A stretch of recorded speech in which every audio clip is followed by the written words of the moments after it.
If you are new to our channel, don't forget to hit that subscribe button. Now back to the Wisconsin Vegetable Garden Radio Show. Check, check. Is anybody still listening? Anybody out there? Check, check. With your hosts, Joey and Hallie Baird. We all try to eat healthy. The term organic really came to be, I guess, right after the war, or, mid-'70s, early '80s. That was when organic kind of was a word that was more prevalent. And then in the last decade or so, organic, healthy is the important thing to do. So some of us, and many of you, understand the importance of eating healthy and understand how detrimental eating food that may contain harmful chemicals can be. So we focus on going to stores and growing our own produce to where we can eat healthy and eat organic. But we find on the news, and we find that, this is being recalled and that's being recalled. It was supposed to be organic, but they have found this in it or that chemical in it. So it's not organic, or this company's getting sued. Right. So what's going on here, and how can we know what we're eating? So if you don't know what organic food is, it's food produced by methods that comply with the standards of organic farming. So standards can vary worldwide. Most commonly known is that the United States Department of Agriculture is the one who standardized organic food here in the States.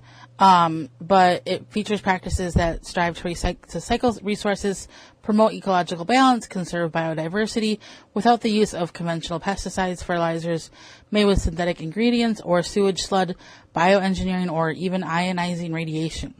So pesticides are not good for us as humans. They're starting to figure that out. It can lower your immune system. It can make you more tired and fatigued. It can increase your risk of disease and or cancer, and it can cause metabolic problems.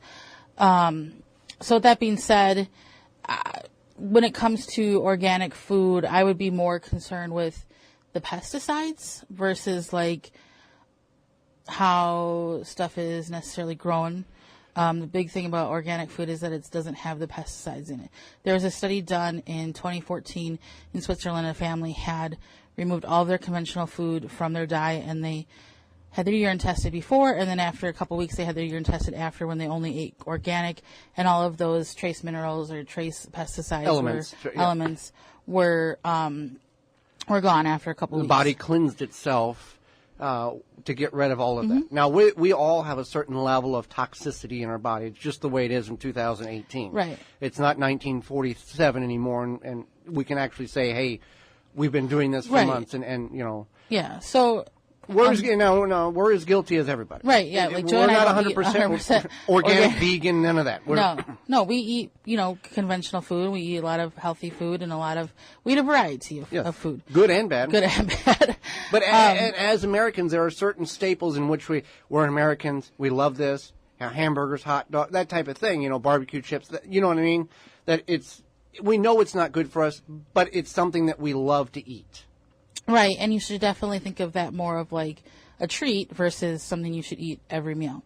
Right. But anyway, organic is not necessarily healthier in a sense of like, are there more nutrients? Are there, is it, Well, yeah, because the soil has been depleted, and that's a whole other topic for a whole other day, that we've lost so much nutrient value over the last 100 years, as well as varieties and the amount of good stuff in these vegetables that are growing organically is not what it once was, because of the depletion of the soil biology that we've experienced. So if you are buying organic, that's great.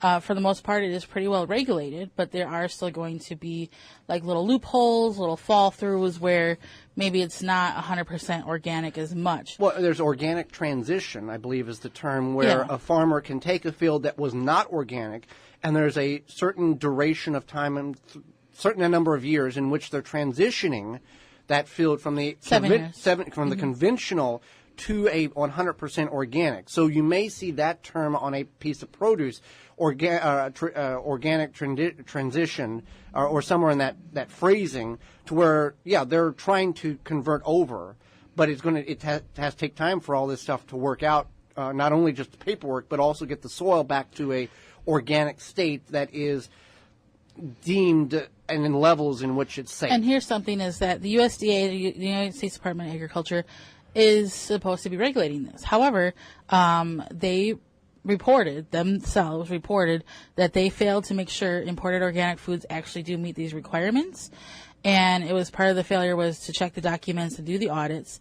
But even when imported crops do meet the organic standards, there's a decent chance they'll end up being fumigated upon arrival with pesticides not allowed to keep the bugs that may be on the plants from that particular country from coming into our country. So it's backfired to a certain level. Okay, this is organic.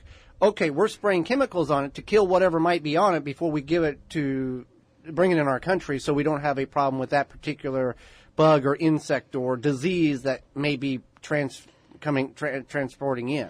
And I think this goes to show the reason why we like to grow our own food. And farmers markets. And that's how you can kind of prevent running into too many non-organic, possibly organic, who knows, situations. And it comes down to the fact that you are, if you have control for yourself, you can talk to your farmer. You can shop stores that don't sell produce that's been sprayed with pesticides. There are stores that will say, yes, we do sell non-organic produce, but they're not sprayed with pesticides. Well, and with the farmers markets, here in the Milwaukee area, there's a number of farmers markets, and many of them are closing up because we're done for the season. But during the peak, you can, they have, it's not hidden. There's winter farmers markets. Right, but it's not hidden that where their farm's located. It's not like, you can't know where we're at. No, they welcome questions. Right. Right, and that's good. If they seem off, then maybe you shouldn't buy their produce. Right, you've got to have a defense on yourself. They don't even want to answer that question. I don't think I want to buy their produce. I also want to mention, in order for milk and meat to be sold as organic, the animals can eat only organic feed, but most feed comes from corn and soy, which is genetically modified, which doesn't qualify as organic. So there's also could be a catch there too. So they have it can be organic milk from organic cows, but the cows are not eating organic food. Right. So how does that deem it being organic? Like, why is that loophole? What, is somebody just not connecting the dots or don't care? Or is it just easier to say, well, we've done enough, people can figure out for themselves? Kind of, that's where it's at. Okay.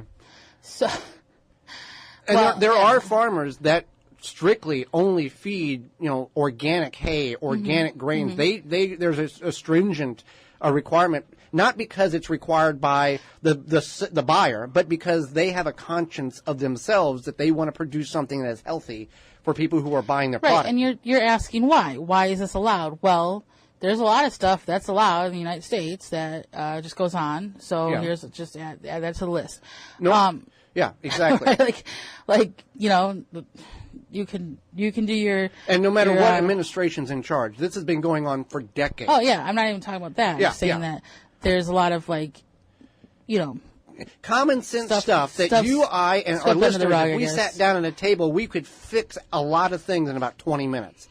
This is dumb. Okay, well, let's fix this, Right. So when you're buying milk and meat that's organic, you may want to kind of know your source. And there's a lot of different good sources out there where you can speak with your farmer. You can buy the milk and the meat and the eggs and whatnot from a local farmer. One is localharvest.org. They have good information for you.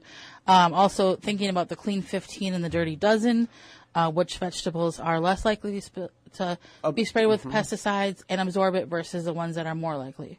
Right. So just some information there on about what you may have not known about when it comes to the healthiness of the food in which we're eating, whether it's organic or inorganic.